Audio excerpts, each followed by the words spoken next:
नमस्कार। एजेंडा के नए एपिसोड में आपका स्वागत है। आज 9 जून है। आज ही मोदी सरकार के 11 साल पूरे हो गए हैं।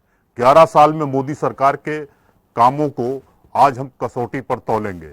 सत्ता पक्ष का दावा है कि 11 सालों में जितने विकास कार्य हुए उसने पहले कभी नहीं हुए, और भारत की अंतर्राष्ट्रीय पटल पर जितनी धाक एक दशक में बढ़ी है उसने हर भारतीय का सीना चौड़ा कर दिया है। क्या अब 140 करोड़ लोगों को तिरंगे पर वास्तविक गर्व की अनुभूति होती है क्या? चिनाब नदी पर दुनिया का सबसे ऊंचा पुल बनाकर मोदी सरकार ने विकास कार्यों की नई पटकथा लिख दी है। इसे आप जायज मानते हैं क्या, या इसे आप अच्छा मान रहे हैं? हाईवे का संजाल देश के हर कोने में पहुंच गया है। रेल पटरी पर वंदे भारत की ट्रेनों की सीरीज दौड़ रही है। क्या ऑपरेशन सिंदूर ने दुश्मनों के दांत खट्टे कर दिए हैं? इसलिए अब मोदी सरकार ने ऐलान कर दिया है कि किसी भी तरह की आतंकी घटना को एक्ट ऑफ वॉर माना जाएगा। ऐसी सत्ता पक्ष की तमाम दलीलें और दावे हैं, जबकि विपक्ष का आरोप है कि जब से मोदी सरकार आई है उसने देश के मौलिक अधिकारों को बेदम कर दिया है। संघीय ढांचा बेपटरी हो गया है और धर्मनिरपेक्ष की मूल भावना हाशिए पर चली गई है। श्रेय लेने की होड़ में सत्ता और विपक्ष दावे प्रतिवादे कर रहे हैं। विपक्ष कह रहा है कि मोदी सरकार विपक्ष की जातीय जनगणना की मांग को आगे झुक गई है। खोखले वादों पर यूपीए अलायंस आईना दिखा रहा है। अब तो राहुल गांधी प्रधानमंत्री पर सरेंडर का कटाक्ष कर रहे हैं। ये कितना जायज है और ऐसे में कौन सही है और कौन गलत है, ये कहना बेईमानी है, पर हम एजेंडा पर चर्चा जरूर करेंगे। चर्चा में हमारे साथ भाजपा से क्षेत्रीय प्रवक्ता अनूप अवस्थी जी होंगे और उन्हें काउंटर देने के लिए लखनऊ से कांग्रेस के स्टेट कोऑर्डिनेटर धवल पांडे जी होंगे। अनूप जी, आपको क्या लगता है कि 11 साल में आजादी के बाद जितने काम हुए और जो कहा गया वो क्या आपको लगता है इससे पहले पूर्व में नहीं हुआ? अनूप जी, सब शुरुआत आप ही से करते हैं। नहीं, धन्यवाद राजेश जी।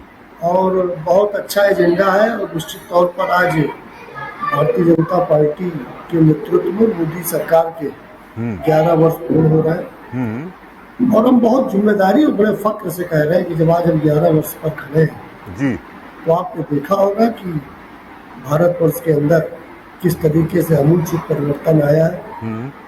मैं ये नहीं कहता कि उसके पहले की सरकारों ने कुछ किया कि नहीं किया। मैं अपनी सरकार की बात करता हूँ कि निश्चित तौर पर जिस तरीके से मूलभूत ढांचे को, मूलभूत समस्याओं को, जन जन की समस्याओं को मोदी सरकार हो या उत्तर प्रदेश की योगी सरकार हो, उन्होंने किस तरीके से जन भावनाओं का आदर करते हुए जन भावनाओं के अनुरूप सरकार जो एक हमने संकल्प लिया था और हमने कहा था कि हम सत्ता में आएंगे तो हम जो गरीबों की आवाज़ है जो अभी तक नहीं सुनी गई और बहुत छोटी छोटी चीज़ें हैं जो इस देश में कभी नहीं हुई, वो हमारी सरकार ने करने का काम किया मोदी जी के नेतृत्व में। आपने देखा होगा कि उन्होंने करोड़ों की संख्या में शौचालय बनाए। देश की आज़ादी के बाद आप जो सबसे मूलभूत समस्या थी, आप देखते होंगे हमारी माताएं बहनें किस तरीके से खुले में शौच करती थी, उनका जीवन यापन किस तरीके से दुर्लभ हो गया था।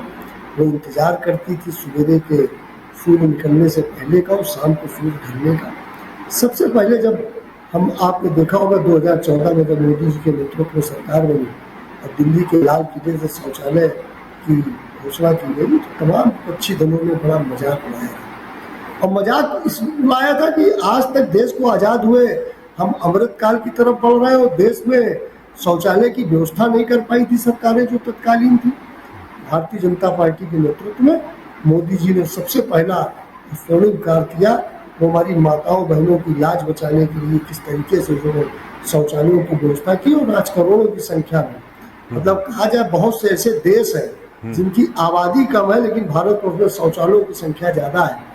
तो ये सोचना पड़ेगा उन विपक्षी पार्टियों को, सोचना पड़ेगा उन तत्कालीन सरकारों को कि जो मूलभूत समस्या थी वो एजेंडा जारी रहेगा। आप जैसे जैसे सवाल करते रहे। जी जी जी जी जी पांडे जी। जी जी आपका ओपनिंग कमेंट क्या है इस पूरे परिप्रेक्ष्य में? एक तो अभी कुछ डिस्कनेक्ट हो गया तो पूरी बात मैं सुन नहीं पाया, लेकिन एक बात के लिए मैं इनको धन्यवाद दूंगा, जी, अनूप अवस्थी जी को, भाजपा को, कि इनकी सबसे बड़ी उपलब्धि शौचालय बनाना है इस देश में। हाँ, और यही ये लोग फख्र के साथ बता रहे हैं, इसलिए मैं इनको धन्यवाद देना चाहता हूँ। ठीक बात है जी, ये इनकी बहुत बड़ी उपलब्धि वास्तव में। इसके अलावा इनके पास हमें लगता है कोई उपलब्धि है नहीं। अगर हम बात करते हैं जी। इनके कार्यों की, हाँ, कसौटी पर छोटी चीज, कसौटी पर पांडे जी कैसे तोलेंगे इनको? कसौटी पर तोलना तो बहुत सीधी सी बात है जी। कि हम अगर 2014 से, जब से इनकी सरकार आई है, जिसको आज आए 11 साल हो गए हैं, हाँ, उस समय से लगाकर आज तक के कार्यों को उठाकर देखते हैं तो हमें नजर आ जाएगा कि कसौटी पर तौले पर इनकी हैसियत क्या रहेगी। जी। तो मुझे लगता है कि देश को सिवाय बर्बादी के कुछ नहीं दिया है सरकार ने, और अगर ये सरकार ऐसे ही चलती रही तो देश निश्चित तौर पर बुरी तरीके से और बर्बाद हो जाए। क्या आपको लगता नहीं है कि कोई काम हुए, मतलब जो काम हो रहे हैं वो आपकी नजर से बहुत बौने हैं या उससे जनता को बहुत फायदा हुआ है? देखिए, मेरा मानना है कि कोई भी सरकार आएगी जी, काम करने का प्रयास करेगी जी, लेकिन उसके प्रयास किस दिशा में जा रहे हैं ये ज्यादा जरूरी होता है। हम एक छोटा सा उदाहरण देते हैं आपके लिए, जी, बहुत, क्योंकि भारत 140 करोड़ लोगों का देश है जी, और आज अगर देश के 84 करोड़ लोग 5 करोड़ फ्री के राशन पर जिंदा हैं, तो हमारे लिए बड़े शर्म की बात है। इस पे गर्व करने जैसी कोई चीज नहीं है, शायद भाजपा वाले ये भी कहते हैं, इस पे गर्व करने जैसी कोई चीज नहीं है। अगर हमारे 84 करोड़ लोग सरकारी राशन पे जिंदा है तो हमें शर्म आनी चाहिए। क्या आपको लगता है कि किसी नहीं, क्या आपको लगता है कि ये राशन बंद हो जाना चाहिए? राशन बिल्कुल बंद नहीं होना चाहिए, लेकिन हाँ, राशन सुयोग्य को मिलना चाहिए। आपको रोजगार के अवसर बढ़ाने चाहिए ताकि लोग राशन खरीदने के लिए सक्षम हो सके। आप रोजगार के अवसर नहीं बढ़ा रहे हैं, बेरोजगारी सर्वाधिक स्तर पर चल रही है, महंगाई बढ़ती जा रही है। एक आम आदमी, मध्यम वर्गीय आदमी जो प्राइवेट अस्पतालों में दिखाता था, प्राइवेट डॉक्टर्स दिखाता था, सरकारी अस्पताल पहुंच गया दिखाने, क्योंकि उसका पैसा नहीं है। कुछ दिन बाद वही आदमी उठ के 84 करोड़ का 90 करोड़ हो जाएगा राशन लेने वाला। आपको रोजगार के अवसर बढ़ाने चाहिए, राशन योग्य लोगों को देना चाहिए, जिसको जरूरत है उसको देना चाहिए। अनूप जी, आपने पांडे जी की बात से आप सहमत हैं या असहमत हैं? क्योंकि उन्होंने तो बिल्कुल खारिज कर दिया है आपके तमाम विकास कार्यों को। पांडे जी अभी कह रहे थे कि खाली शौचालय की बात करी अनूप जी ने और बड़ी बड़ी उपलब्धि, वो हमको बधाई भी दे रहे थे। जी, नहीं अनूप भाई, बीच में मेरा सिग्नल चला गया तो मैं सुन नहीं पाया। जी जी जी, तो पांडे जी का सिग्नल भी चला गया था और आपको मैंने बताया था कि अभी आपका एजेंडा शुरू हुआ है। हाँ, हाँ, मैंने तो एक बात कही कि देश को आजाद हुए हाँ, 75 वर्ष से ऊपर हो गए और हम अमृत काल की तरफ बढ़ रहे हैं। जी, जी, तत्कालीन सरकारें जो मूलभूत बात थी कि एक शौचालय नहीं दे सके थे, उनको मोदी जी ने जब शौचालय की घोषणा करी 2014 के लाल किले में, तो आपने देखा कि किस तरीके से विपक्ष ने उपहास उड़ाया था कि ये सरकार शौचालय दे दी। वही उपहास आज पांडे उड़ा रहे हैं, उसमें कोई नई बात नहीं है। जो लोग आजादी के बाद माताओं बहनों को खुले में शौच करने के लिए छोड़ दिए थे और उनको शौचालय तक उपलब्ध नहीं कराए थे, खैर ये उनकी अपनी, उनके पार्टी का अपना एजेंडा है। वो इसी में खुश है कि माताएं बहनें खुले में शौच करती, उनको अच्छा लगता था।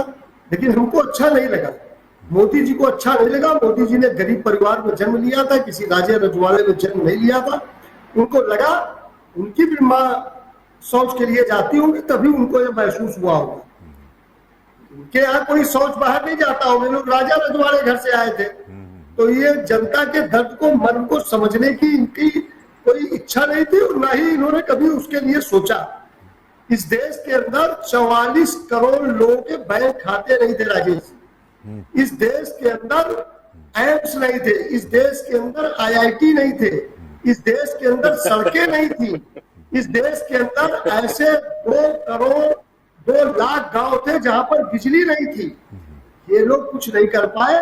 मोदी जी चूंकि एक गरीब परिवार के जन्मे थे, उन्होंने देश की सत्ता संभाली और उन तमाम लोगों ने इस देश के जो गरीब, शोषित, पिछड़े, अति पिछड़े, दलित, गरीब सवर्णों ने जब वोट किया तो मोदी जी को जब सरकार 2014 में बैठाया तो इनके साफ लौट गया। इनको लगा कि एक गरीब आदमी कैसे इस देश का प्रधानमंत्री हो गया, क्योंकि ये लोग चांदी की चम्मच से खाने वाले लोग थे।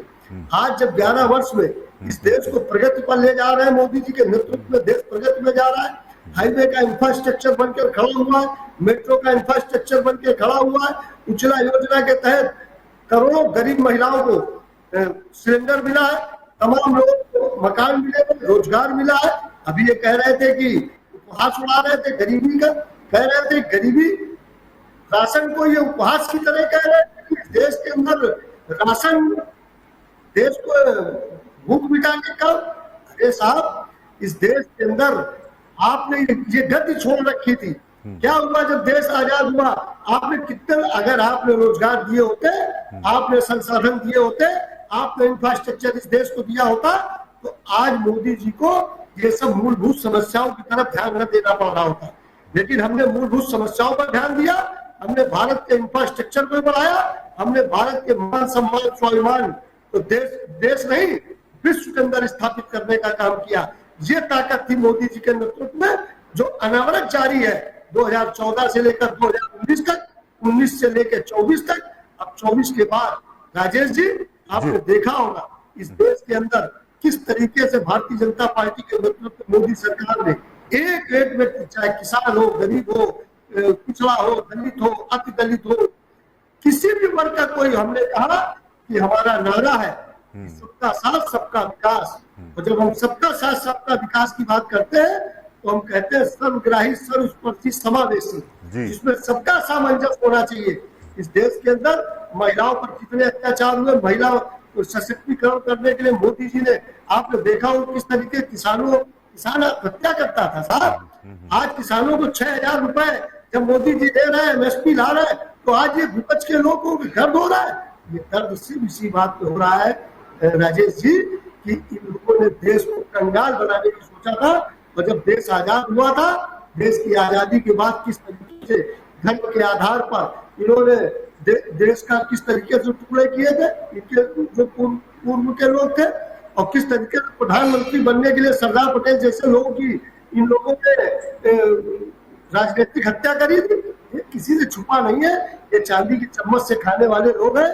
आज मजबूरी है पांडे जी की, पांडे जी क्या करें? पांडे जी को उसी पार्टी का पक्ष रखने के लिए भेजा गया, तो पार्टी का पक्ष रखेंगे। लेकिन पांडे जी की अंतरात्मा भी जानती होगी कि भारत का मान सम्मान स्वाभिमान मोदी जी के नेतृत्व में 11 वर्षों में केवल भारत में ही नहीं पूरे विश्व में बढ़ाने का काम किया।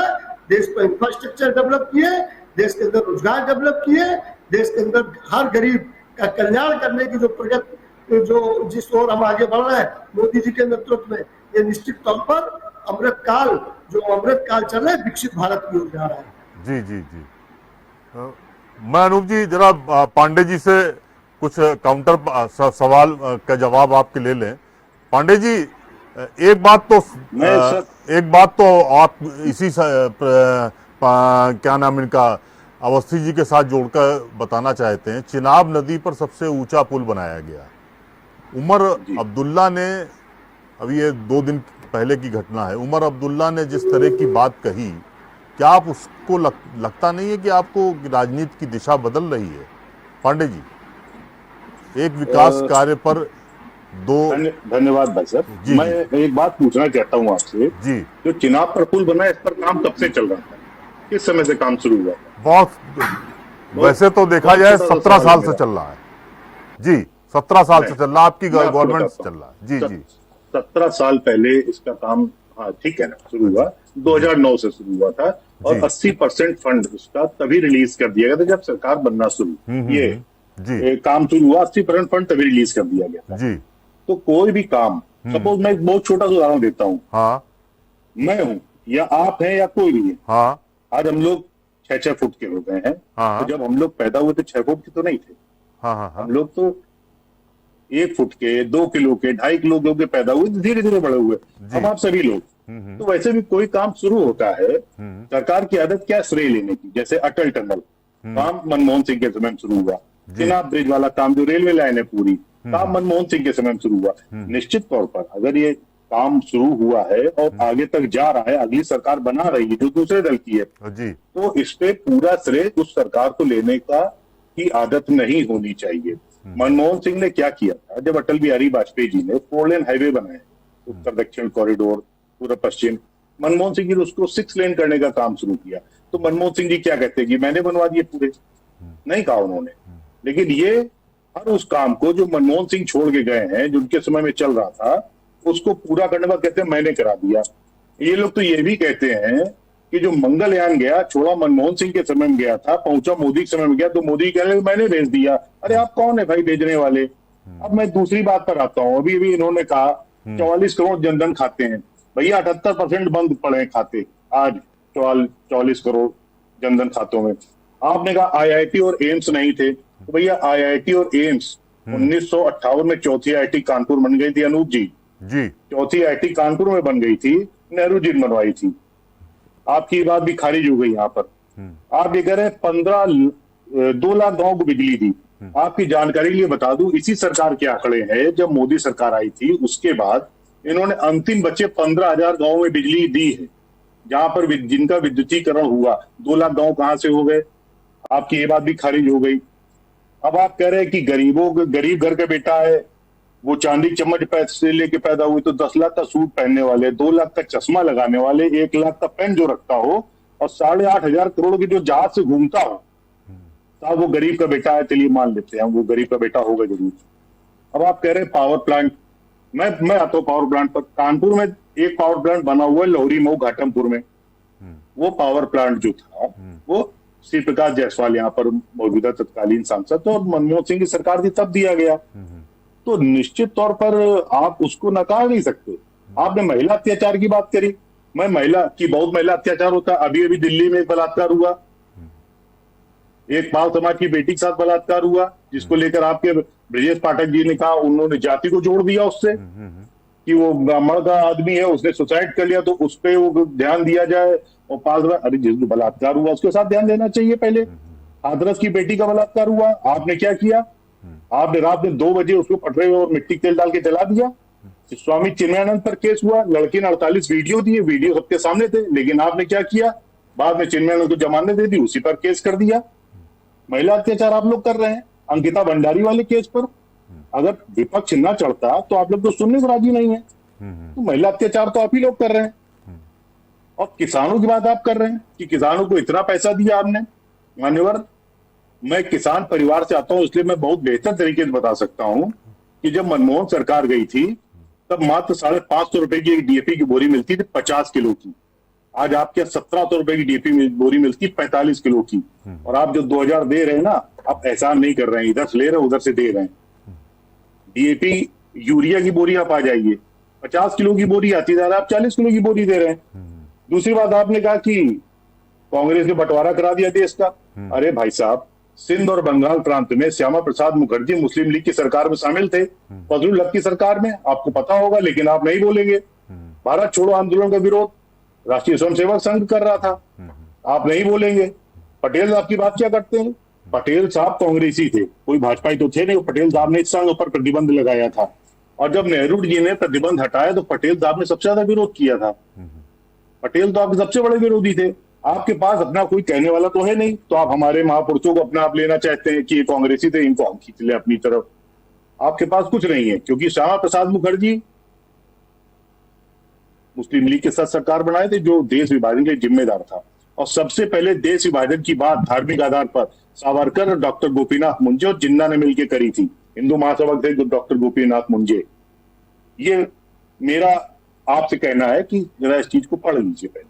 पांडे जी, आप बातें तो बहुत सारी कर रहे हैं, लेकिन क्या आपको लगता है 70 सालों में जितना विकास हुआ वो उसको आप जायज मानते हैं?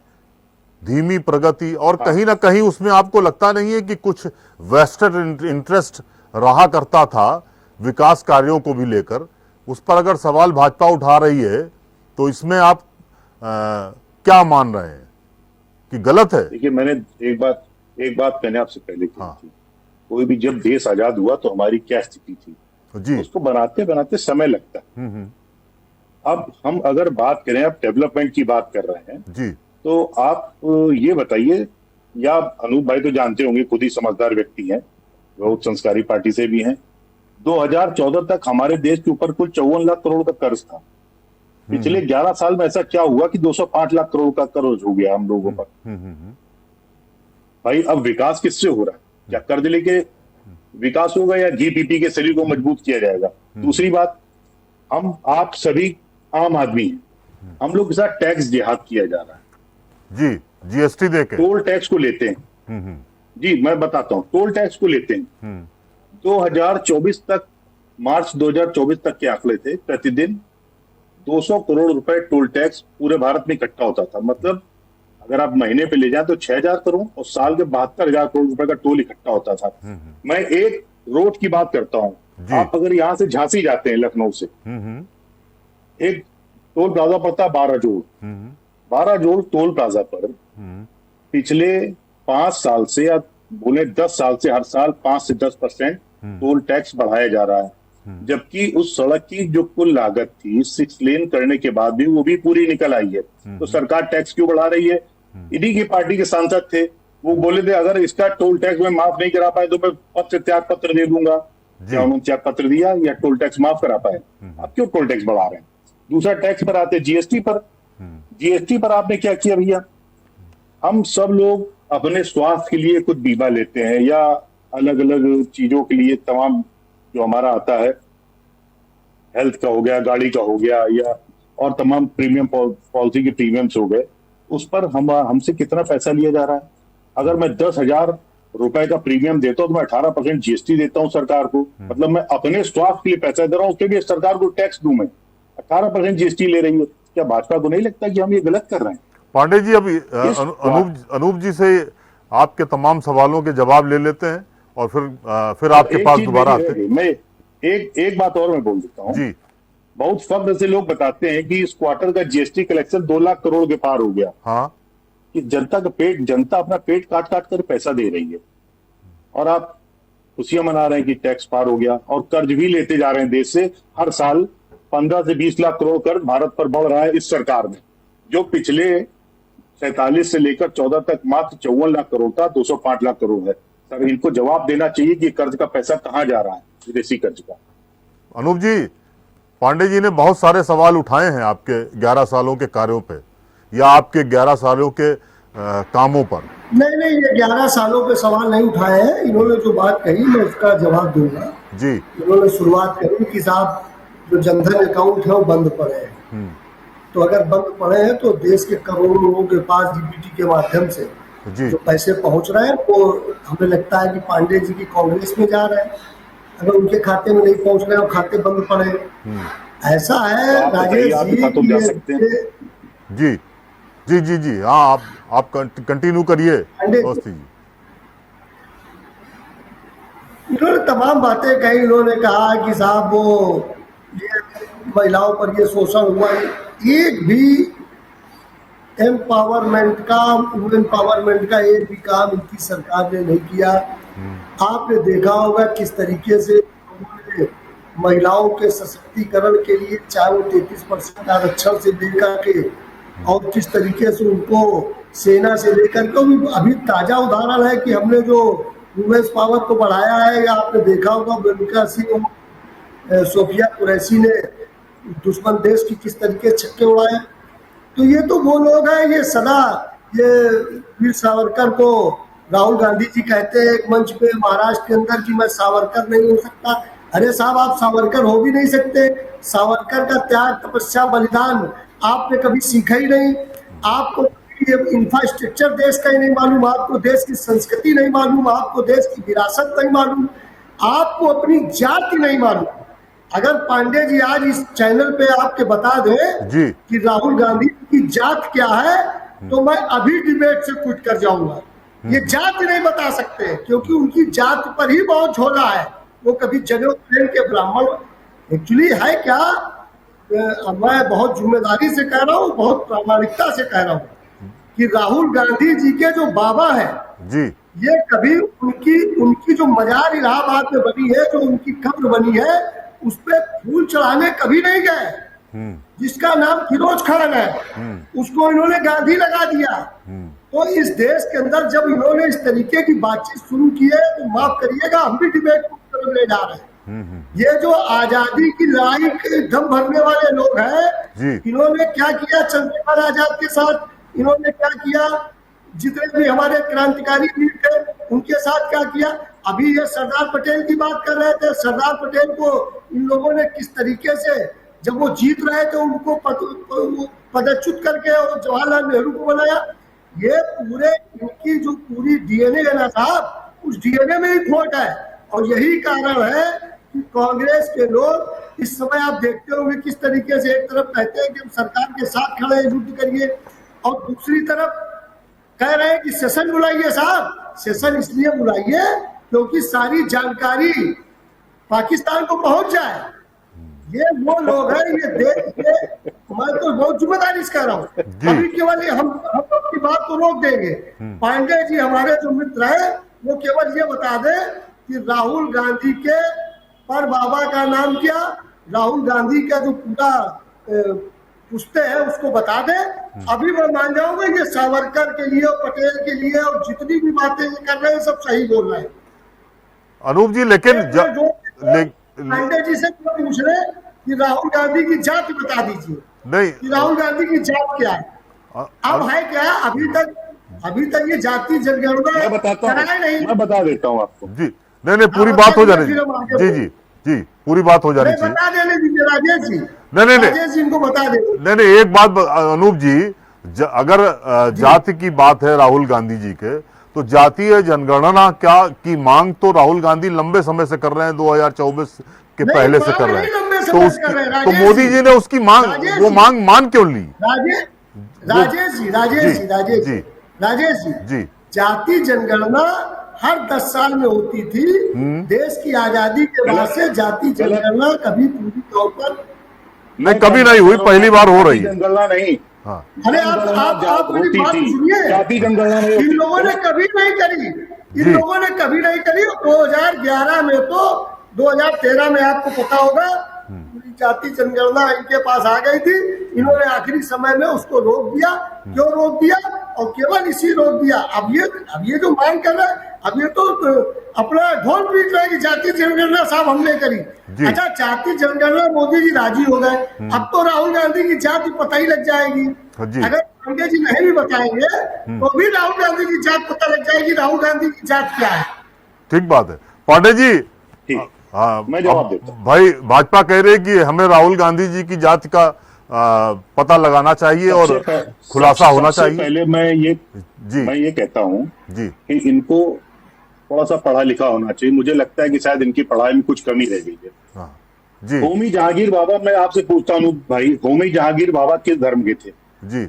उनके नाम में जहांगीर लगा हुआ था। होमी जहांगीर बाबा किस धर्म के थे?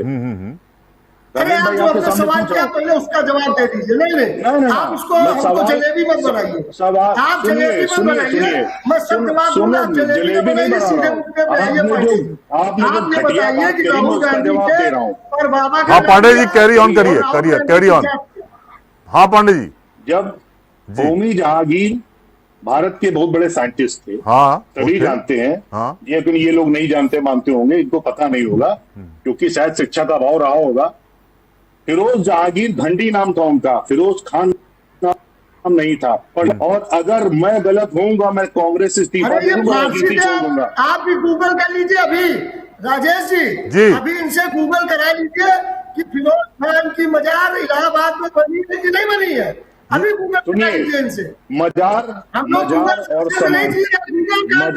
और समाधि में अंतर होता है। मजार और समाधि में अंतर होता है। पहली बात, फिरोज खान जो आपके हिसाब से थे, मेरे हिसाब से उनका नाम फिरोज जहांगीर घंडी था। वो पारसी व्यापारी थे जी। और पारसियों का एक सिस्टम होता है, अगर कोई भी लड़का या लड़की दूसरे धर्म में शादी कर लेते हैं तो उनको जात से बहिष्कृत कर दिया जाता है जी। ये पारसियों के नियम होता है। फिरोज जहांगीर की शादी इंदिरा गांधी के साथ पूरे हिंदू रीति रिवाज से हुई थी। इसके फोटोज मौजूद हैं, आपके सामने हैं। कई फोटो मौजूद नहीं है, वो सब डेवलप किए आप लोगों ने। पूरा आप उसमें तो बता देंगे कलमा कि पढ़ा गया आप था। तो बता देंगे कि राजकुमारी साहब, कॉल और कलमा अटल पढ़ा बिहारी के के नमूना फोटो ले भी लीजिए। एआई से डेवलप किए हैं।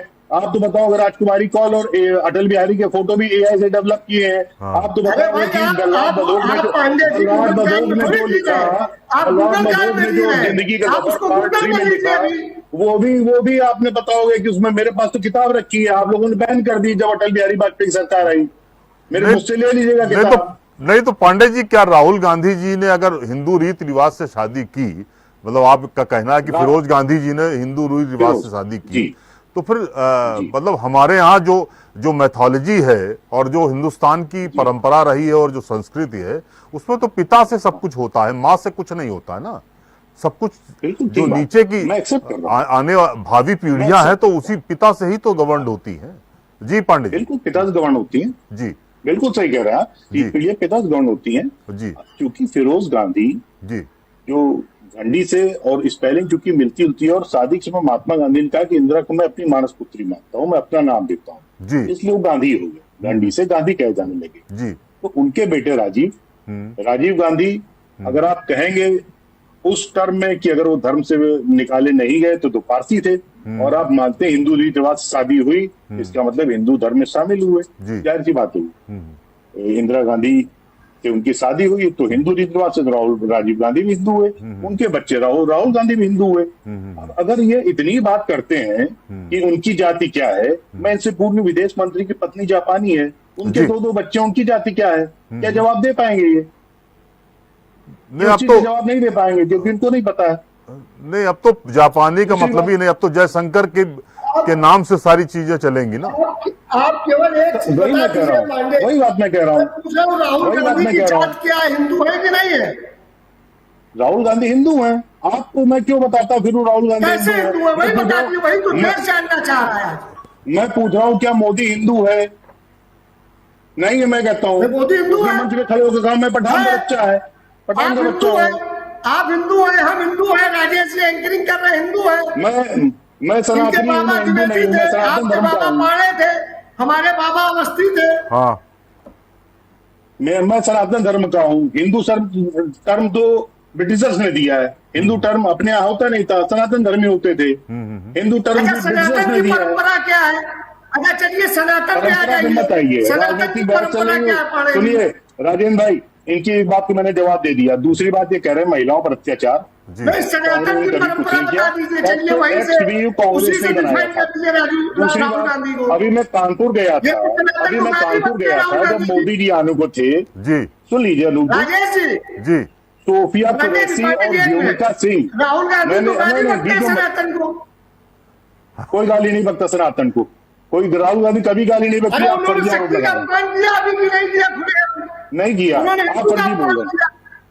नहीं किया। अरे फर्जी बोल रहे हैं, नरेंद्र मोदी टीवी हिंदू में नहीं चैनल में चला है, नरेंद्र मोदी हिंदू नहीं है और ना भाजपा चला। हिंदू है। आपको लगता है नरेंद्र मोदी हिंदू होंगे? मैं नहीं मानता नरेंद्र मोदी हिंदू है।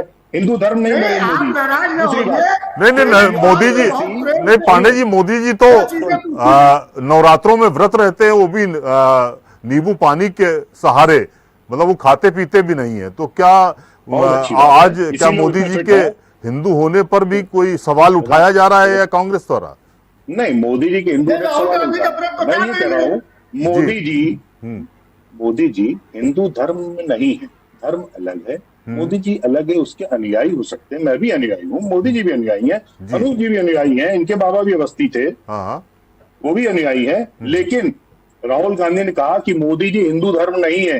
अगर मैं मोदी जी के विरोध बोल रहा हूं तो मैं हिंदू धर्म के विरोध में नहीं बोल रहा हूं। ये बात राहुल गांधी ने कही थी। दूसरा, अभी आप ये बताइए, सोफिया कुरैशी और व्योमिका सिंह की बात कर रहे हैं जी कानपुर में गया, मोदी जी जिस दिन आ रहे थे उससे एक दिन पहले इनके कोई नेता यहाँ पर संजीव पाठक बॉबी हैं, वो अपनी होर्डिंग में व्योमिका सिंह और सोफिया कुरैशी की फोटो लगाए थे। क्या ये जायज है? सेना के अधिकारी का फोटो लगा सकते हैं क्या?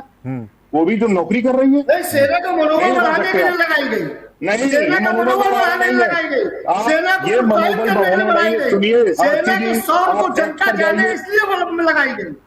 सेना का शौर्य जनता जानती है, जी। 1971 से जानती है। आप न मत जताइए, लेकिन आप नहीं जानते। लेकिन कभी किसी कांग्रेसी ने आप फोटो लोग नहीं नहीं लगाई जानते उनकी। ना, आप लोग अरे हम ही लोग तो जानते हैं, पाकिस्तान के 2 टुकड़े हमने किए, पाकिस्तान बगैर बुलाए गए आप लोग।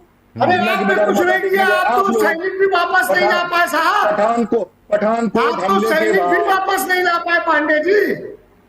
हाँ, ये पांडे जी एक कांग्रेस टाइम पे हुई है। ये सवाल एक उठता रहा है आप तो सैनिक भी वापस नहीं ला पाए। हमने 93,000 आप तो सैनिकों छोड़ दिए। को सरेंडर कराया पाकिस्तान के, लेकिन उसके पीछे हमारे भी सैनिक वहां गए थे, वो उन्होंने कब्जे में कर लिया था, लेकिन वो आज तक नहीं छूटे। ये एक सवाल जो है वो आज भी सलाता है। सुनिए राजेंद्र जी, हाँ, सला रहा है। 654 सैनिक हमारे वहां पर जो लापता थे, जिसमें 600 सैनिक वापस आए, 54 वापस नहीं आ पाए। हाँ। या तो वो मर गए होंगे या जो भी वजह रही हो वापस नहीं आए। खैर, ये एक बात हो गई। ये नहीं कहा जा सकता कि सैनिक वापस नहीं आए। ये दर्द हर भारतीय को है पांडे जी। ये देखिए कितने आसानी से कह रहे हैं सैनिक मर गए होंगे। बिल्कुल मर गए होंगे। सेना तो मरना पड़ेगा। कांग्रेस की संस्कृति नहीं है। कांग्रेस की संस्कृति है।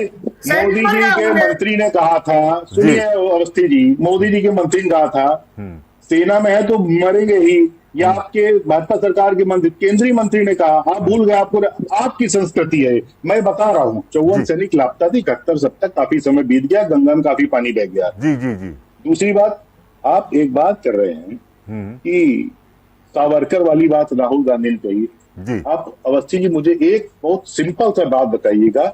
सावरकर पे 2 आरोप लगे थे जी। राजेंद्र भाई, अगर आपको जानकारी हो तो आप भी मुझे बताइएगा। सावरकर पे 2 आरोप लगे थे। 2 आरोप क्या थे? कोई आरोप नहीं लगे, वो कांग्रेस के मनगढ़ंत आरोप है जो आज तक चले आ रहे हैं। इसी इतिहास को बदलना है। पांडे जी, इसके साक्ष्य हमने देखे, हमें कोई मिले नहीं सावरकर के आरोपों को लेकर। मैं बता रहा हूँ सावरकर पे क्या आरोप थे जी। जो पुरानी पत्रिका जो रूल बुक आए हैं वो चली आ रही हैं, उसमें लिखा हुआ साफ साफ जी। सावरकर पे 2 आरोप लगे थे। एक तो अंग्रेज अधिकारी की हत्या का जी, बड़ा आरोप था।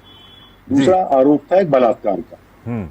जो भाजपा वाले कहते हैं सावरकर को एक जन्म में 2-2 सजाएं हुई जी। तो एक सजा उसपे अंग्रेज अधिकारी की हत्या का था, दूसरा आरोप सजा उनको बलात्कार के आरोप पर मिली थी। और दूसरी बात, मैं सावरकर पे मैंने क्लियर कर दिया, कंफर्म करिएगा अवस्थी जी, ऐसे आप कहने पूछा नहीं होगा। सरदार पटेल की आप बात कर रहे हो, जरा आप बताएंगे देश में पहले आम चुनाव कब हुए थे? आपको जानकारी है इस बात की? आप बोलिए, अभी जब आएगा मौका अभी मैं आपको बता नहीं, मैं आपसे पूछ रहा हूँ। अभी आप एक सवाल का जवाब बता नहीं पाए, आप फिर जलेबी घुमाने लगे। राहुल गांधी की जात आप अभी तक नहीं बता पाए। आप राहुल गांधी की जात अभी तक नहीं बता पाए। 2000 जी सॉरी पांडे जी, पटेल, अरे राहुल गांधी की जात बता दीजिए, डिबेट आगे बढ़े। राहुल गांधी हिंदू है, जात मैं क्यों बताऊं? मैं किसी की जात क्यों बताऊं? मैं पूछना चाह रहा हूँ।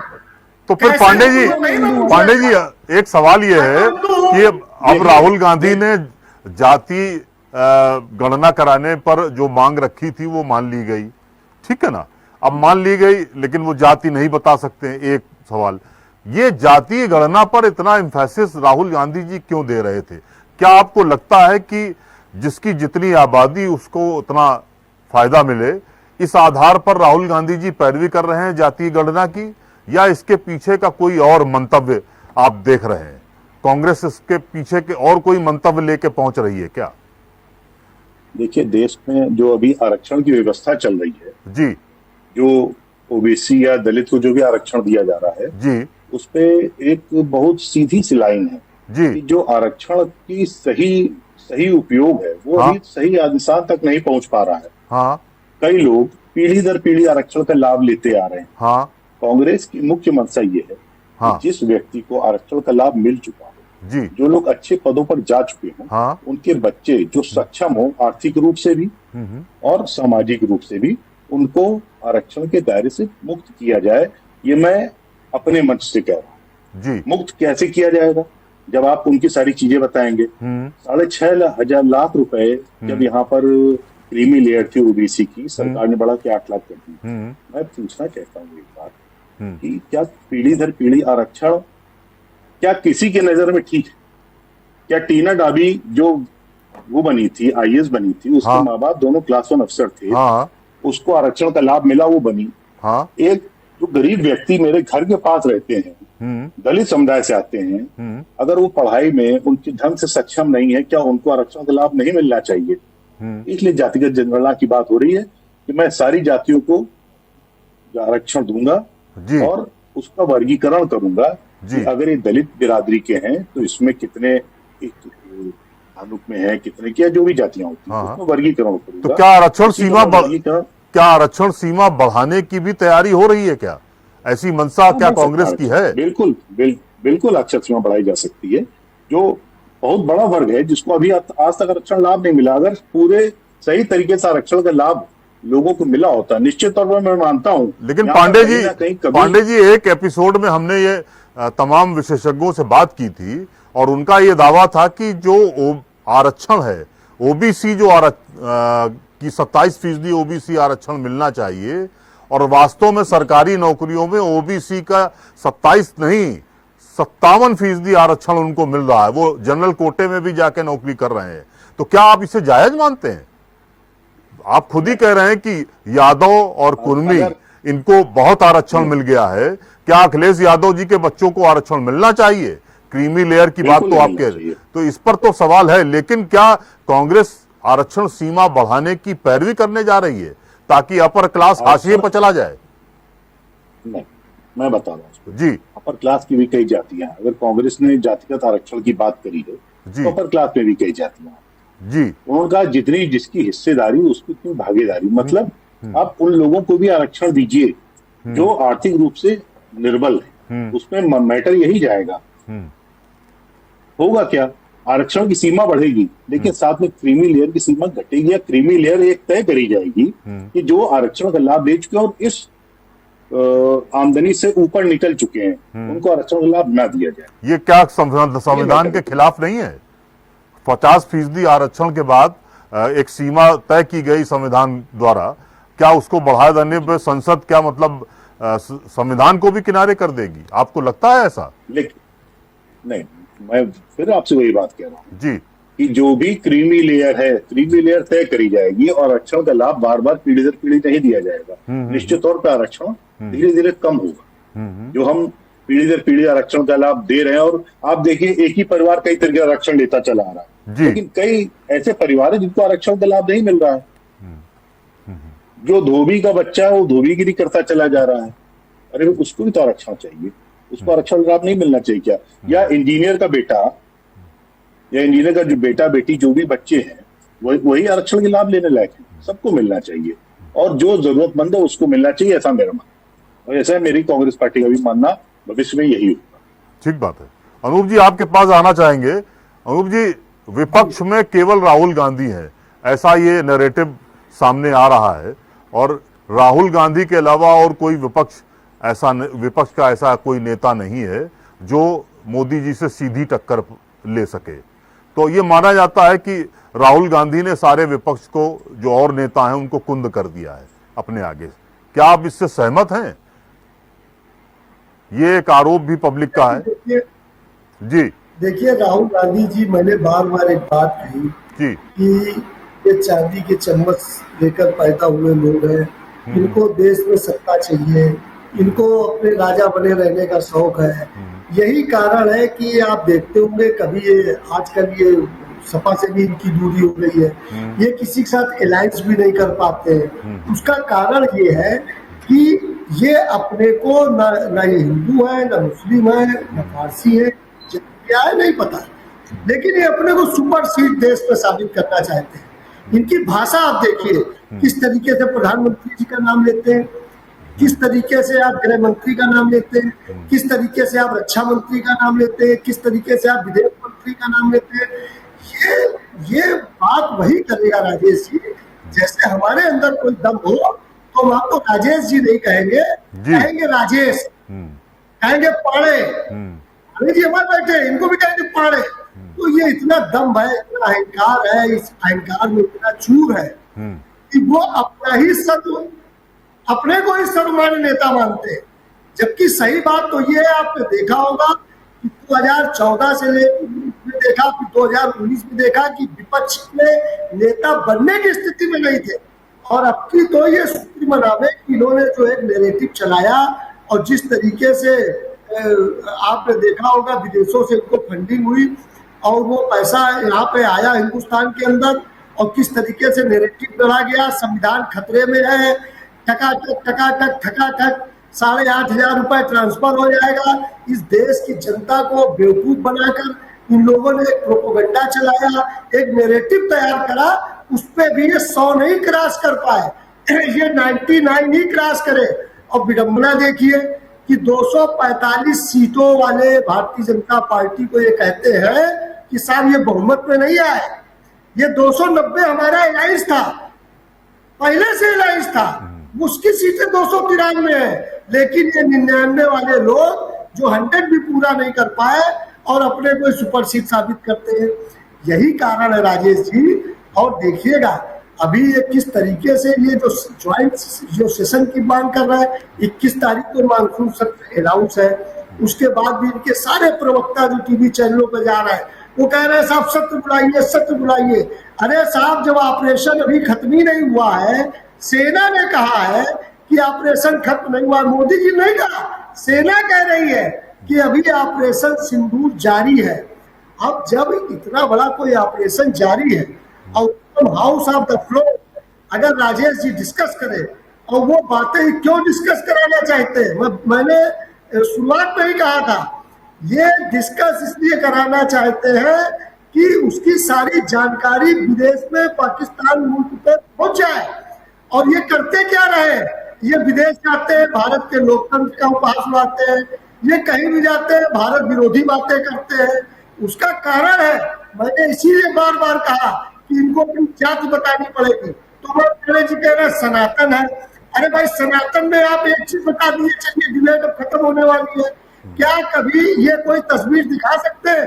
सनातन की परंपरा है रक्षाबंधन की, राहुल गांधी और प्रियंका गांधी की एक तस्वीर दिखा दे गूगल करके हम लोगों को, ऐसे कि सब राखी बांधते हुए कोई फोटो हो इनकी।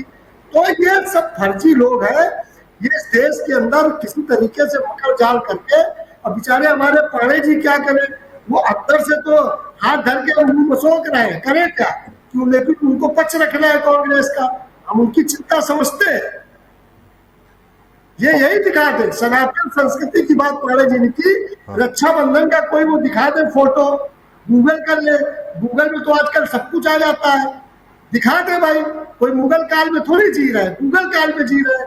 आप गूगल करिए, हम दर्शकों को भी दिखा दीजिए कि रक्षाबंधन में कभी राखी बंधवाई हो, कभी व्रत रखा हो, कभी ये किसी, ये तो फर्जी जनेऊ डाल के पहुंच गए और चप्पल भी नहीं उतारते हैं तो कहीं फोटो में आएंगे। ये सब ऐसे लोग हैं, ये अपने को सुपर सीट साबित करना चाहते हैं, लेकिन इस देश में विकास की गंगा बह चुकी है। 11 वर्षों में इस देश में इंफ्रास्ट्रक्चर तैयार हो चुका है। 11 वर्षों के अंदर देश की ताकत को दुनिया जान रही है। 11 वर्षों के अंदर मोदी जी ने ये बताया कि अब हम सहने वाले देश नहीं है, हम हमला करने वाले देश है। और 11 वर्षों के अंदर हमने बताया सर्जिकल स्ट्राइक की, एयर स्ट्राइक की, और अब हमने ऐसे देश पे हमला किया जो पाक परमाणु संपन्न देश था, उसको भी घुस के मारने का काम किया। ये भारत है, इस नए भारत का नेतृत्व प्रधानमंत्री मोदी जी कर रहे हैं, जहां पर इंफ्रास्ट्रक्चर के नाम पर बड़े बड़े एक्सप्रेस पे हाईवे बन रहे हैं। तो भाई सेना के लिए आप देख रहे होंगे हमारी आत्मनिर्भर भारत के तहत किस तरीके से जो हमारा ब्रह्मोस है उसने सबके छक्के छुड़ाने का काम किया। ये तो पूछ रहे हैं, ये तो ये भी बता रहे हैं कि साहब हमको बताइए आपके कितने गिरे। ये तो पाकिस्तान की संसद में राहुल गांधी जी के बयान को कोट किया जा रहा है, पाकिस्तान की संसद में कांग्रेस के नेताओं का महिमा मंडन किया जा रहा है। ये देश देख रहा है राजेश जी। पांडे जी, आपने अनूप जी की बात सुनी ली होगी, मैं सीधे जवाब देता हूँ। नहीं, मैं एक सवाल इसमें और जोड़ रहा हूँ। पांडे जी, अगर 11 सालों में कुछ नहीं हुआ तो जनता मोदी को बार बार क्यों चुन रही है? हरियाणा में भी आप जीत रहे थे, आप आखिरी में हार गए। महाराष्ट्र में भी आप जीत रहे थे, आखिरी में हार गए। दिल्ली में आपने अलायंस नहीं किया आपके साथ, लेकिन वहां भी भाजपा आ गई। क्या आपको लगता है बिहार में भी यही स्थिति होने जा रही है? तो भाजपा जीत क्यों रही है? आपका संगठन कमजोर हो गया है, या आप जो नैरेटिव बना रहे हैं वो नैरेटिव जनता तक पास ऑन नहीं हो रहा है, उससे जनता सहमत नहीं हो रही? क्या वजह है पांडे जी? ठीक, मैं इसका जवाब दूंगा बाद में। पहले मैं दूसरी बात कर लूं, इन्होंने तमाम बातें बताई जी। सबसे पहले मैं इनसे बता दूं, जिस ब्रह्मोस की इतनी तारीफ कर रहे हैं वो कांग्रेस ने बनाया था। ठीक है। कांग्रेस के समय से चालू हुआ था ब्रह्मोस का प्रोजेक्ट। विदेशी फंडिंग की बात कर रहे हैं, विवेकानंद फाउंडेशन जो जयशंकर डोभाल जिसमें सदस्य है जी। उसमें उसके बेटे भी हैं, उसकी चीन से फंडिंग हो रही थी। एक बात ये, 10 लाख रुपए के टर्नओवर वाली कंपनी 10 करोड़ रुपए कैसे इलेक्टोरल बॉन्ड में दे रही थी, इसकी बात नहीं बताएंगे ना। उसके खिलाफ कोई जांच कराएंगे, क्यों नहीं कराएंगे भाई? आप उसके खिलाफ ईडी क्यों नहीं भेजते हैं? अब आते हैं दूसरी बात पर जी। ये बता रहे हैं ऑपरेशन चल रहा है, सेना कह रही है, सेना नहीं कह रही है, इनके नेता कह रहे हैं ऑपरेशन चल रहा है। कैसे ऑपरेशन चल रहा बताइए? लड़ाई हो नहीं रही कहीं पर, फायरिंग हो नहीं राजेश जी रही। एक मिनट रोकेंगे कैसे? पड़ेगी, डीजीएमओ कह नहीं, रहा नहीं, नहीं, है, मुझे बोलने दीजिए, डीजीएमओ मुझे कह रहा बोलने है। दीजिए, फिर आप बोलिएगा। मुझे बोलने दीजिए। हाँ। ऑपरेशन कैसे चल रहा है मुझे नहीं पता, हो सकता मुझे जानकारी ना हो कि बगैर कुछ करे ऑपरेशन चल रहा है, उस कैसे चल रहा है भाई ये लोग बता सकते हैं। दूसरा, ये जो बता रहे हैं कि मैंने बहुत जोर से इतने देशों में ये कर दिया, डंका पीट दिया, सब कुछ कर दिया जी। ऑपरेशन सिंदूर के बाद जो लड़ाई हुई, पहलगाम हमले के बाद जो हमने सर्जिकल स्ट्राइक करी हमारी सेना में सरकार के कहने से, उस सर्जिकल स्ट्राइक के सपोर्ट में जितने देशों की उन्होंने यात्रा करी, लगभग 59 देशों 60 देशों की यात्रा करी, कितने देश हमारे सपोर्ट में आए, ये बात भी मैं इनसे पूछना चाहता हूं। एक देश सपोर्ट में आया अफगानिस्तान, जिसके पूरे विश्व में उसका कोई सपोर्टर नहीं है, वो देश आपके सपोर्ट में आया। हमारे जो मौलिक या दोस्त थे हमारा पड़ोसी नेपाल, श्रीलंका, बांग्लादेश, सब हमसे दूर चले गए। हमारा सबसे पुराना दोस्त रूस तक हमारे साथ खुल के नहीं खड़ा हुआ। ये कहते डंका पीट रहे हैं।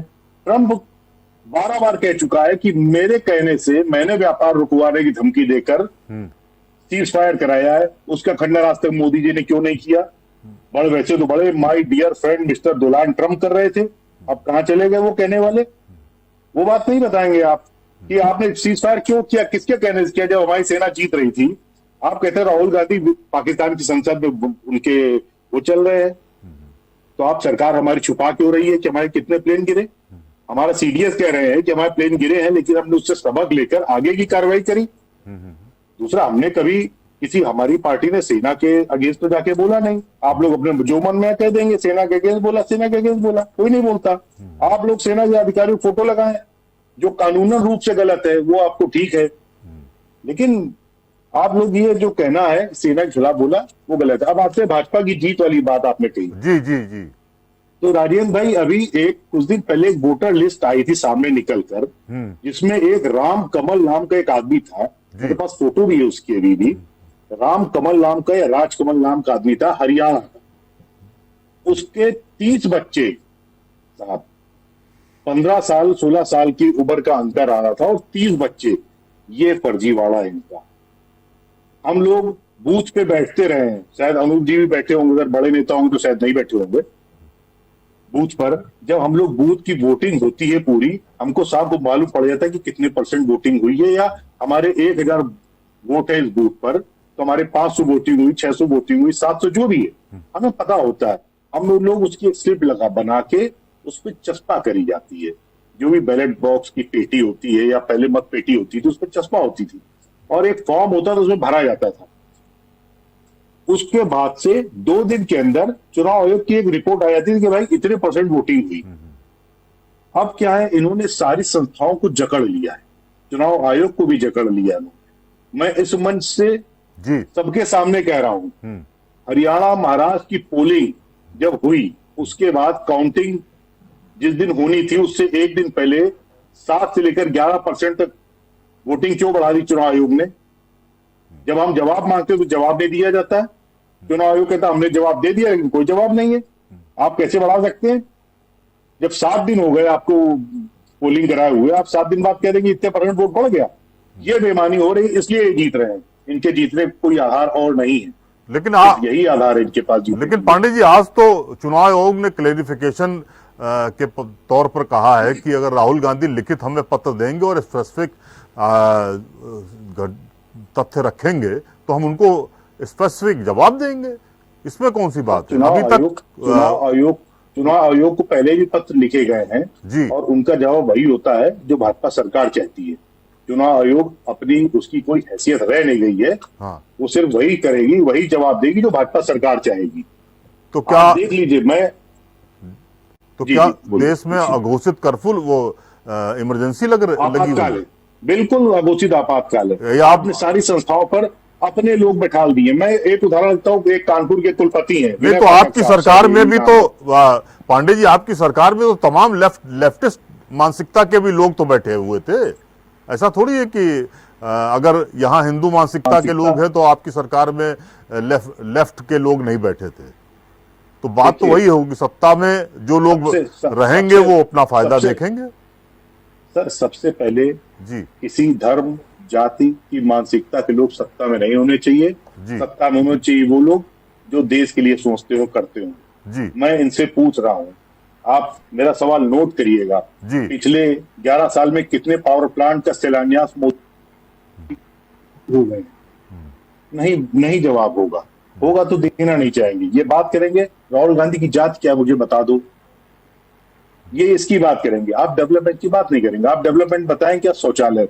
आप मुझे बताइए, मैं फिर से पूछ रहा हूं, जिस मुद्दे पर एक डिबेट शुरू हुई, उस डिबेट का मुद्दा है 11 साल में मोदी ने क्या किया। मोदी मतलब मोदी सरकार ने क्या किया। मैं इनसे पूछता हूं, 54 लाख करोड़ के एक विदेशी कर्ज आज 205 लाख करोड़ कैसे पहुंचा? वो पैसा कहां जा रहा है, कैसे पहुंच गया?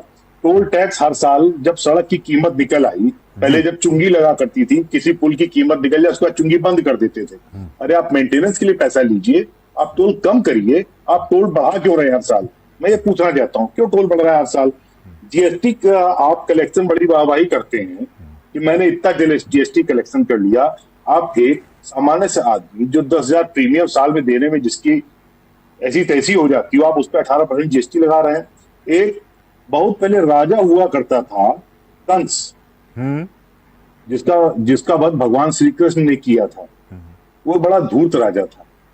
उस राजा के शासन काल में दूध और दही पर सबसे पहले टैक्स लगा था। उसके बाद इस राजा जो राजदंड लेके चलता है, जिसके पास राजदंड की व्यवस्था हो गई है, उसके काल में दूध और दही पर जीएसटी लगा है। ये गलत है। जनता की जो अमूलभूत सुविधाएं हैं उस पर टैक्स नहीं लगाना चाहिए, प्रीमियम्स पे नहीं लगाना चाहिए, पॉलिसी प्रीमियम्स पर, इंश्योरेंस प्रीमियम्स पर, दूध दही पर टैक्स लगाना चाहिए, खाद्य पदार्थ चीजों पर टैक्स नहीं लगाना चाहिए। ये मेरा ऐसा मानना। लेकिन भाजपा सरकार इस पर टैक्स लगा रही है, अपनी जेबें भर रही, क्योंकि सरकार को जो 205 लाख करोड़ कर्ज पहुंचा दिया उसका ब्याज चुकाना, इनके पास और कोई विकल्प बचा नहीं। जनता का पेट काट काट के ये लोग टैक्स ले रहे हैं और ब्याज चुका रहे हैं। अनूप जी, आपने सुना पांडे जी की बात? जीएसटी का अंधाधुंध जो कलेक्शन हो रहा है उसके पीछे का राज यही है कि हमें कर्ज चुकाना है। राजेश जी, अभी ये पांडे जी हमारे इमरजेंसी की बात कर रहे थे, घोषित इमरजेंसी। जी। इमरजेंसी तो साहब तब देखी गई थी जिस 1975 में जून चल रहा है, 25 जून 1975 को किस तरीके से इमरजेंसी देश में लागू की गई थी। और लागू क्यों की गई थी उसका भी कारण था कि जो कॉन्स्टिट्यूशनली जो हमारे कॉन्स्टिट्यूशन है, सर्वोच्च संस्था ने प्रधानमंत्री के उस समय तत्कालीन प्रधानमंत्री इंदिरा गांधी के चुनाव को अवैध ठहरा दिया था और उनको हरा घोषित कर दिया था। और यही कारण था, उससे बौखला गई थी इंदिरा जी, जिसको ये आयरन लेडी कहते हैं, और उन्होंने पूरे देश में इमरजेंसी लगाई और किस तरीके से सारे विपक्ष के नेताओं को जेलों में ठूसने का काम किया। और वो डेट आ भी गई है, अभी 50वां वर्ष हम लोग उस आपातकाल का मनाने जा रहे हैं। ये वो लोग हैं जो अपना करेंगे तो बिल्कुल बताएंगे कि साहब वो दुर्गा थी, वीरांगना थी। अरे इस देश में नेताओं को जेल में ठूसने वाले लोग वीरांगना कैसे हो सकते हैं? लोकतंत्र की हत्या करने वाली लेडी आयरन कैसे हो सकती है? ये दुर्गा कैसे हो सकती है? ये महिमा मंडन करते हैं। ये दुर्गा वो पकड़ते हैं जो अटल जी ने एक बार कहा था कि एक सदन के अंदर दुर्गा का नाम ले लिया तो ये वो दुर्गा कहने लगे और ये कहने लगे साहब वो आयरन लेडी थी, वो दुर्गा शक्ति थी। और उन्हीं के पौत्र राहुल गांधी शक्ति का अपमान करते। खैर, अभी पूछ रहे थे कि हमने किया क्या है 11 वर्षों में। हाँ, 11 साल का आपका फाइनल कमेंट चाहते हैं हम। जी फाइनल कमेंट ये है कि प्रधानमंत्री, हमने आपको शौचालय बताए, हाँ। प्रधानमंत्री आवास 4 करोड़ इस देश में दिए गए। इसका मतलब इस देश के गरीबों के पास मकान नहीं था। स्वच्छ भारत मिशन के तहत हम आपको बता ही चुके हैं कि खुले में शौच करने की जो प्रक्रिया थी, उज्ज्वला योजना हमने दी है, जिसमें गैस कनेक्शन में 12 करोड़ लोगों को उज्ज्वला गैस दिया है। जनधन दिया है जो 54 करोड़ लोग जिसका भी उपहास उड़ा रहे थे कि साहब खाते बंद है, और खाते बंद थे, ये वही जनधन अकाउंट है। सोच देखिए मोदी जी की, राजेश जी, कि अगर जनधन अकाउंट मोदी जी ने ना खुलवाए होते तो आपने देखा होगा कोरोना काल में जिस तरीके से 1,000 रुपए करोड़ों लोगों के बैंकों में ट्रांसफर हुआ और लोग अपना जीवन यापन कर पाए, भोजन कर पाए, वो ना हो सकता था। ये बता रहे खाते बंद हो गए। आयुष्मान भारत योजना, आपने देखा इस देश के अंदर गरीबों की चिंता, जो मैं बार बार गरीबों की बात करता हूँ, किस तरीके से आयुष्मान भारत के कार्ड बनवा के 5 लाख विश्व की सबसे बड़ी योजना, विश्व में ऐसा कहीं नहीं कि 5 लाख रुपए का मुफ्त इलाज गरीबों के लिए किया जाए। और वो थोड़े लोगों का नहीं हो रहा है, अब तो सरकार 70 वर्ष से ऊपर के सभी का बनाने जा रही है। ये कह रहे हैं काम क्या हुआ है, डिजिटल इंडिया के माध्यम से आपने देखा होगा हमने किस तरीके से आज सब्जी वाला भी एक वो फोन पे लिया है, लूट की घटनाएं बंद हो गई, लोग कैश लेके चलना बंद हो गए। डिजिटल इंडिया के नाम पे आप देख रहे होंगे जगह जगह किस तरीके से अब अगर सब्जी वाले को 12 रुपए देने हैं तो अनुपस्थिति नहीं कर सकते कि साहब 10 रुपए रख लो, 2 रुपए देने दो, तो कहेगा साहब इसी में 12 रुपए कर दीजिए। ये डिजिटल इंडिया का प्रभाव दिखा है। किसान सम्मान निधि 2019 में हमने लॉन्च, आपने देखा होगा 6,000 रुपए जिसका उपहार सुना रहे थे, अभी बता रहे थे, इनको पता ही नहीं कि सब्सिडी कितनी है उसमें, किसानों किस तरीके से फ्री में बीज मिल रहा है। अभी उसके की सरकारों में तो कभी भी जो साइंटिस्ट थे किसानों खेत में नहीं होते थे। नारी योजना हमने दी है, राष्ट्रीय शिक्षा नीति जिन्होंने सब घपला करके, जिसमें किसी महापुरुष का महिमा मंडन नहीं किया, उसमें सिर्फ गांधी जी और उनके नेहरू जी का महिमा मंडन होता रहा। उस शिक्षा नीति पे हमने सुधार किया 2020 में। वंदे भारत ट्रेनें और रेलवे में अब अमूल चूक परिवर्तन हुआ। अब कानीपुर चले जाइए, अरे पांडे जी हमारे लखनऊ से जुड़े हैं, लखनऊ में सेंट्रल स्टेशन ईमानदारी से कहते कि आज से 14 से पहले स्टेशन क्या था, जगह जगह गंदगी राजेश जी मिलती थी, आप भी जाते होंगे। आज स्टेशनों की सुनी दशा क्या है आपने देखा होगा।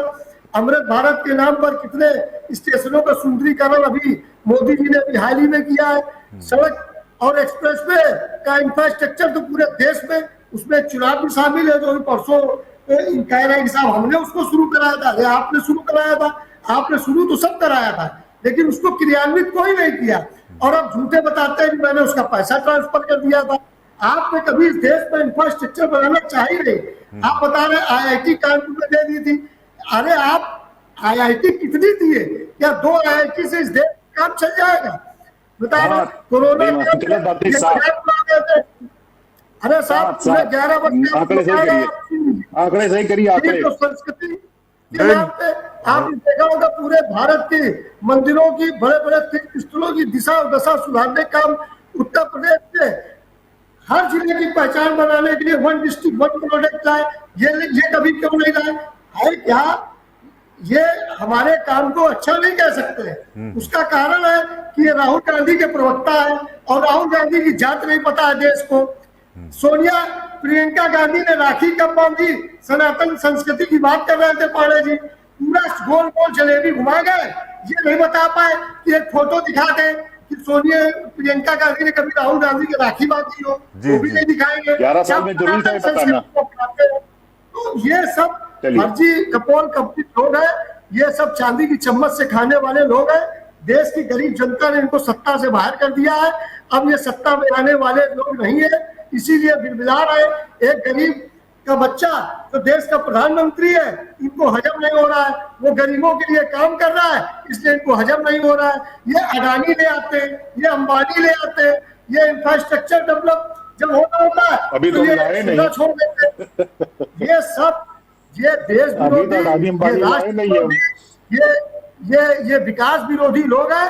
11 वर्षों में इस देश के अंदर सबसे पहले मैं इनकी बात को काटता हूँ, राष्ट्र विरोधी कह के ये गलत बात कर रहे हैं। अरे आप राष्ट्र विरोधी इसलिए हैं कि आप सेना का अपमान करते हैं, आपके नेता सेना का अपमान करते हैं, जो बगैर बुलाए पाकिस्तान चला जाए बिरयानी खाने, सबसे बड़ा राष्ट्र विरोधी वो है जो बगैर बुलाए पाकिस्तान चला जाए बिरयानी खाने, सबसे बड़ा राष्ट्र विरोधी वो है जो जिन्ना की बाजार में जाके माथा टेके जाके, सबसे बड़ा राष्ट्र विरोधी वो है जो सबसे बड़ा राष्ट्र विरोधी वो है जिन्ना को किसने जिन्ना की बाजार आप पढ़ के आइए हमारे मजार में जिन्ना के साथ चुनाव कौन लड़ रहा था? जिन्ना के साथ श्यामा प्रसाद मुखर्जी आपके पिता को चुनाव लड़ रहे थे। और चलिए राजेश भाई मैं इनसे राष्ट्र विरोधी, आप देश विरोधी सबसे बड़े विरोधी, ये और इतने बड़े इसीलिए देश आपको विरोधी सत्ता से है, बाहर किया है, इसीलिए ये सत्ता से इतने बाहर बड़े देश विरोधी है। पांडे जी मैं आपको बीच में रोक रहा हूं। पांडे जी कोर्ट का रास्ता दिया है। पांडे जी, अगर सब कुछ अच्छा है या सब कुछ खराब है तो आखिर आप 11 साल से सत्ता में क्यों नहीं आ रहे हैं? आपका नैरेटिव ये है कि ये अच्छा क्वेश्चन है, मैं इसका जवाब दूंगा। मोदी सरकार बहुत खराब है, उसने जो काम किए हैं वो अच्छे नहीं किए हैं। तो 11 साल में आप ऐसा कौन सा काम कर पाए जिसके कारण जनता आप पर विश्वास करे? सत्ता में क्यों नहीं लौट रहे हैं?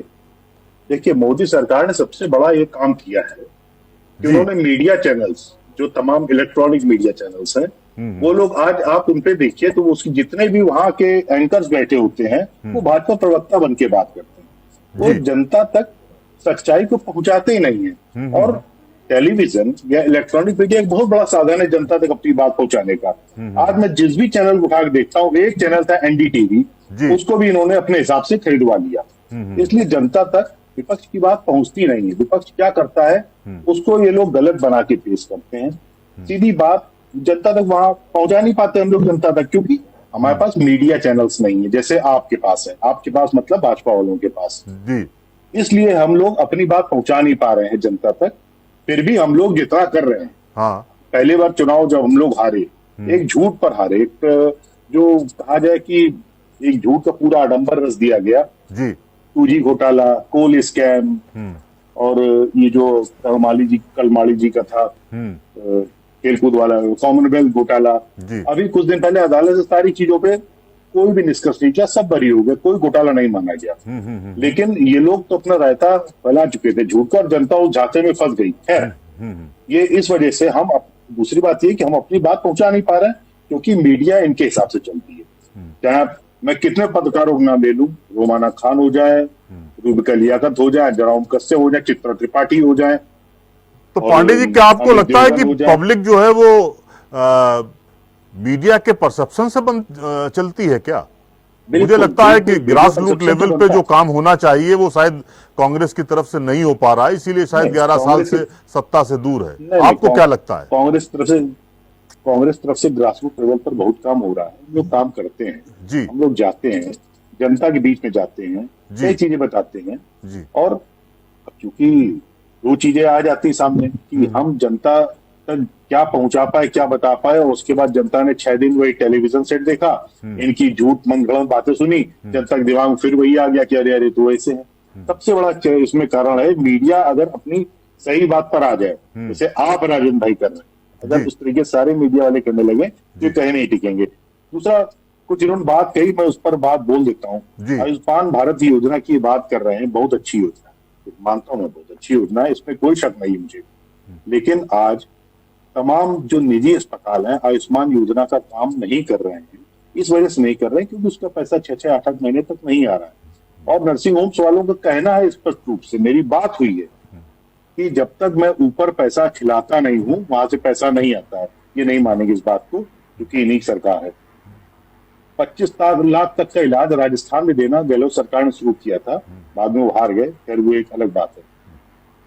अब दूसरा मैं इनसे कहता हूँ, इनका वंदे भारत ट्रेन चल रही है, मानव शताब्दी ट्रेन 1988 से चल रही है, आपने भी सफर किया होगा, राजधानी उससे और पहले से चल रही है। तो वंदे भारत में ऐसा हमने कब कहा कि वो नहीं चल रही है? हमने कहा क्या कि वो नहीं चल रही है? तो चल रही है। मेरी बात तो सुनिए सर, हाँ चल रही है। इसलिए हम लोग उस पॉलिटिक्स में जाते नहीं कि आपने कहा ना डेवलपमेंट में क्या किया, वंदे भारत चलाई, अरे हमने भी तो शताब्दी चलाई, हमने राजधानी चलाई। दूसरा, इन्होंने क्या किया, वरिष्ठ नागरिकों को ट्रेन में छूट मिलती थी। वरिष्ठ नागरिक में जो आदमी 60 साल का था उसको 40% और महिला 58 साल उसको 50% छूट मिलती थी। आपकी सरकार ने बंद करी। बंद करी कि नहीं करी? आप कह रहे बड़ी सफाई स्टेशन में, लेकिन आपने छूट बंद करी। 12 साल तक के बच्चों को हाफ टिकट मिलता है, उसको हाफ बर्थ भी मिल जाती थी, आपकी सरकार ने बंद कर दी। राजेंद्र भाई, मैं बहुत देखा हुआ हूँ इस संबंध में और मैं आपको बता रहा हूँ। आज ट्रेन की विंडो खुलती है टिकट के लिए और 1 घंटे बाद पूरी एसी की ट्रेन जितनी बोगियों की सब बुक हो जाएंगी 1 घंटे के अंदर, क्योंकि आपने 50% सीटें आरक्षित कर दी IRCTC के लिए। वो 50% सीट्स वो देगा। उस पे कारण क्या है? 50% सीट भर जाती है, IRCTC वाली बाद में भरती रहे, वो कोई मैटर नहीं करता जी। लेकिन जब IRCTC की सीटें नहीं भरती हैं तो एक दिन पहले वो सीटें खोल दी जाती। जिस दिन यात्रा उस दिन पहले सीट खोली जाती है कि आप रिजर्वेशन करा लीजिए। तो हमको होता क्या है कि जब सीट्स एक दिन उसी दिन सेम डे खुली जाएगी, उससे पहले आदमी करेगा तत्काल में टिकट खरीदेगा। तत्काल में टिकट खरीद के फायदा रेलवे को पहुंचाया जाएगा। तो पांडे जी, जनता की जेब काट के। पांडे जी, कुल मिला के ये मैं मान के चलूं कि महिमा मंडन का जो एक तरीका होता है उसमें कांग्रेस पीछे हो गई और भाजपा आगे निकल गई है। आप कांग्रेस महिमा मंडन करती नहीं थी, काम करती थी।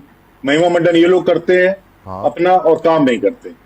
मेरा सिर्फ सिंपल सा इतनी बात, उज्ज्वला योजना की बात करते हैं। आप ही की सरकार के आंकड़े हैं, 68% सिलेंडर दोबारा रिफिल नहीं हुए। नमामि गंगे परियोजना चल रही है, हजारों करोड़ रुपए खर्च कर दिया गया। कहाँ पे आंकड़े हैं? कुछ भी आप गूगल कर लो, हमसे कहते हो गूगल करो, खुद गूगल करो, खुद गूगल करो। तार्किक बोलिए भाई, हमें तो पता है ना। आप जब गलत बोलते हैं तो मैं टोकता हूँ आपको बीच में। लेकिन पांडे जी गलत बोल रहे हो। भारत 2 IIT मैंने बताया, 7 IIT जी। आपको पता ही नहीं था IIT 2 बनी 7 बनी। मैं कानपुर में चौथी IIT 1958 में। नहीं, आपके नेहरू जी ने 5 IIT पहले खोली और उसके बाद 2 IIT फिर खोली। वो 7 IIT थी और उसमें अमेरिकन प्रोफेसर्स पढ़ाते थे। ये तो बिल्कुल शाश्वत सत्य है, इसमें कोई दो राय नहीं है।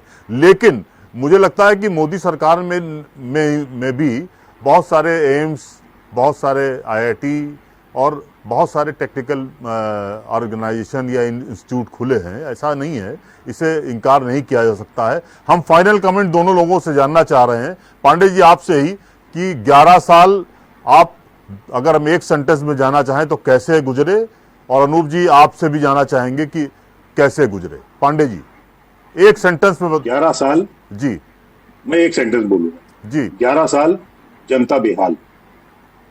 ठीक बात है। अनूप जी आप क्या फाइनल कमेंट करना चाहेंगे? जी।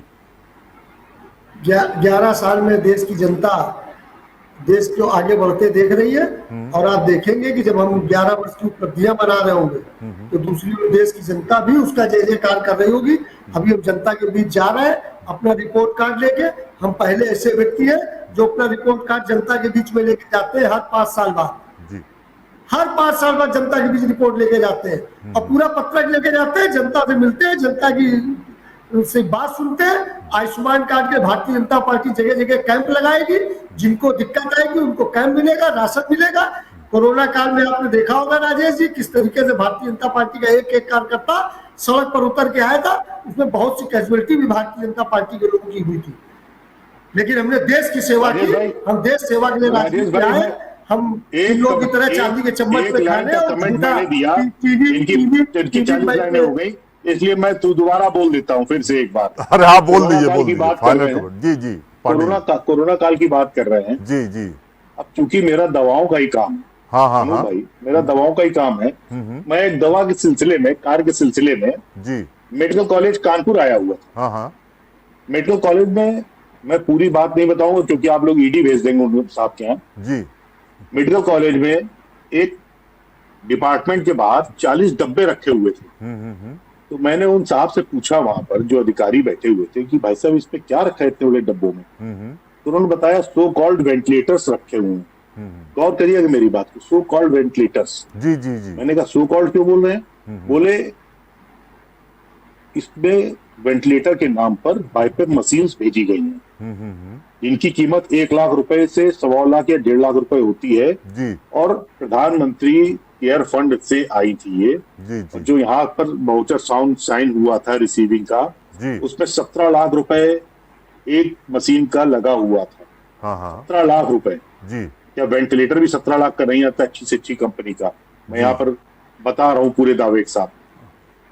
17 लाख रुपए लगा हुआ था। मैंने कहा क्या होगा इसका? बोले कुछ साल बाद हम कंडम कर देंगे। मैंने बैठे बैठे एक दिन ऐसे ही न्यूज़पेपर पढ़ रहा था, तो मैंने देखा कि कानपुर मेडिकल कॉलेज के 38 वेंटिलेटर खराब घोषित, और उनकी कंपनी भी अब नहीं काम कर रही है। मतलब जिस कंपनी सप्लाई की तो वो काम भी नहीं कर रही है। हाँ पांडे जी, तो ये घटना छपी भी थी और हम सब लोग इससे वाकिफ भी हैं। ये तो पुरानी चीजें, हम लोग 11 साल और 11 साल के कामों का, मोदी जी के 11 सालों के कामों का हम कहीं ना कहीं उसका आकलन कर रहे थे। आपकी तरफ से जनता बेहाल है और भाजपा की तरफ से एक सीधा सा मतलब है, बहुत फायदा ही फायदा है, बहुत तरक्की हुई है देश की। एक अभी पूरी बात रह गई मेरी थोड़ी सी। IIT की फीस सबसे पहले सरकार में आने के बाद जब स्मृति ईरानी शिक्षा मंत्री बनी तो 470 करोड़ रुपए IIT का बजट था, IIT कानपुर का, क्योंकि हमारे सबसे नजदीक वही IIT कानपुर बजट 470 करोड़ रुपए था जो सरकार देती थी, केंद्र सरकार। उन्होंने घटा के 300 कुछ करोड़ कर दिया और एक साल बाद उसको घटा के 250 करोड़ कर दिया। तो आप ऑटोनोमस बॉडी है, अपने हिसाब से हिस्से से कमाइए। ये सरकार ना शिक्षित रहना चाहती है, ना शिक्षित है, और ना शिक्षा देना चाहती है। इतनी महंगाई बढ़ गई है राजेश भाई, आम बच्चा, एक आम परिवार अपने बच्चे को IIT में पढ़ाने लायक भी नहीं रह जाएगा अगर ये सरकार इसी तरीके से चलती रही। पांडे जी और अवस्थी जी, बहरहाल आप लोगों का बहुत बहुत धन्यवाद। आपने बड़ी सारगर्भित चर्चा की और दोनों लोगों ने एक दूसरे पर आरोप प्रत्यारोप भी लगाए। बहरहाल हमको मोदी जी के 11 सालों के कामों का आकलन करना था। आपने देखा कांग्रेस और भाजपा के बीच में नूरा कुश्ती चलती रहती है, ये आगे भी चलेगी। चुनाव जैसे जैसे और आएंगे, अभी बिहार का चुनाव है, इसके बाद बंगाल का चुनाव है, फिर गुजरात का है, फिर यूपी का, ये नूरा कुश्ती चलती रहेगी। लेकिन 11 सालों में असल में क्या काम हुए और क्या नुकसान हुआ, इसका आकलन तो जनता ही करेगी। धन्यवाद, नमस्कार।